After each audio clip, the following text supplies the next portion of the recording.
Good morning সবাইকে। দেখো, আগের ক্লাসে তোমাদের ডেটাবেসের যে লেয়ার্ড আর্কিটেকচার সেটা পড়িয়েছিলাম। ডেটাবেসের লেয়ার্ড আর্কিটেকচারে মূলত বলেছিলাম তোমাদেরকে যে প্রধান যে জিনিসটা তোমাদের পড়তে হবে সেটা হচ্ছে থ্রি টায়ার আর্কিটেকচার, মানে এই এক্সটার্নাল লেভেল, কনসেপচুয়াল লেভেল আর ফিজিক্যাল লেভেল, এই জিনিসটা তোমাদেরকে পড়তে বলেছিলাম। ঠিক এটার সঙ্গে রিলেটেড একটা টপিক আছে, সেটা হচ্ছে ডেটা ইন্ডিপেন্ডেন্স। ডেটা ইন্ডিপেন্ডেন্সের বাংলা হলো ডেটা কতটা স্বাধীন, মানে ডেটার যে যে লেয়ারগুলো আছে, যে বিভিন্ন লেভেলগুলো আছে, সেই লেভেলগুলো কতটা স্বাধীন, সেই জিনিসটাকে বলে ডেটা ইন্ডিপেন্ডেন্স। তো এটা কিভাবে কাজ করে একটু বুঝি। দেখো, তিনটে জিনিসকে যদি আমরা এইভাবে ছবি ভাবি, বাইরেরটাকে এক্সটার্নাল লেভেল ভাবলাম, মাঝেরটাকে কনসেপচুয়াল, নিচেরটা ফিজিক্যাল লেভেল। এইবার ডেটা ইন্ডিপেন্ডেন্স মানে একটা লেভেল যখন পরিবর্তন করে অন্য লেভেলকে মানে প্রভাব না ফেলে, তখন সেই ঘটনাটাকে ডেটা ইন্ডিপেন্ডেন্স বলে।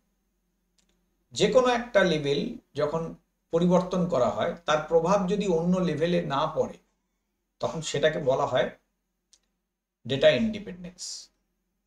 ঠিক আছে? যেমন ধরো, কনসেপচুয়াল লেভেলে কিছু পরিবর্তন করলাম, কিন্তু সেই এফেক্টটা যদি এক্সটার্নাল লেভেলে না যায়, তাহলে সেটাকে বলা হয় লজিক্যাল ডেটা ইন্ডিপেন্ডেন্স।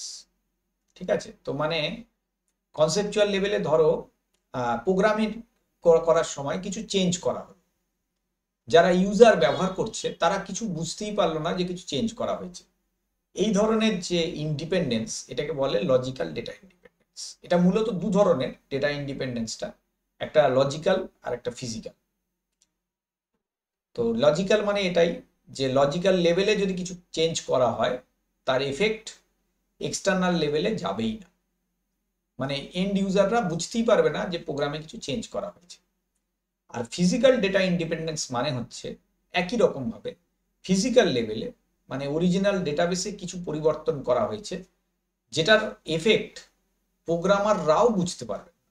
এটা খুব মানে আশ্চর্য ব্যাপার। দেখো, প্রোগ্রামার যারা, তারা তো তাদের তো সবটাই জানার কথা, অথচ প্রোগ্রামারও জানতে পারবেন না, বুঝতে পারবেন না ফিজিক্যাল লেভেলে যে চেঞ্জ করা হয়েছে সেইটা। এইটাকে বলে ফিজিক্যাল ডেটা ইন্ডিপেন্ডেন্স।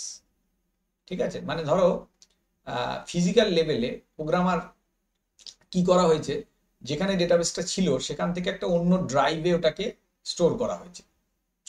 তো প্রোগ্রামারকে এমনভাবে সেই ড্রাইভটা তুলে দেখানো হচ্ছে যে প্রোগ্রামার জানেই না, যে ভাবছে যে যে ড্রাইভে ছিল সেই ড্রাইভেই আছে। ঠিক আছে? এই যে ফিজিক্যালি জিনিসটা চেঞ্জ হলো, অথচ লজিক্যালি কোনো প্রোগ্রাম চেঞ্জ করতে হলো না, এই জিনিসটাকে বলা হয় ফিজিক্যাল ডেটা ইন্ডিপেন্ডেন্স। ঠিক আছে? তো এই টপিকটা যেহেতু ডেটাবেসের লেয়ার্ড আর্কিটেকচারের সঙ্গে সম্পূর্ণভাবে একই, মানে সম্পর্ক যুক্ত, সেই জন্য এটাকে আমি পরপরই করে দিলাম তোমাদের। তো আজকের ক্লাসে ছোট করে এইটুকুই বললাম। পরের ক্লাসে নেক্সট যে টপিকটা আছে সেটা করাবো। সম্ভবত ডেটা মডেল আছে তোমাদের এরপর।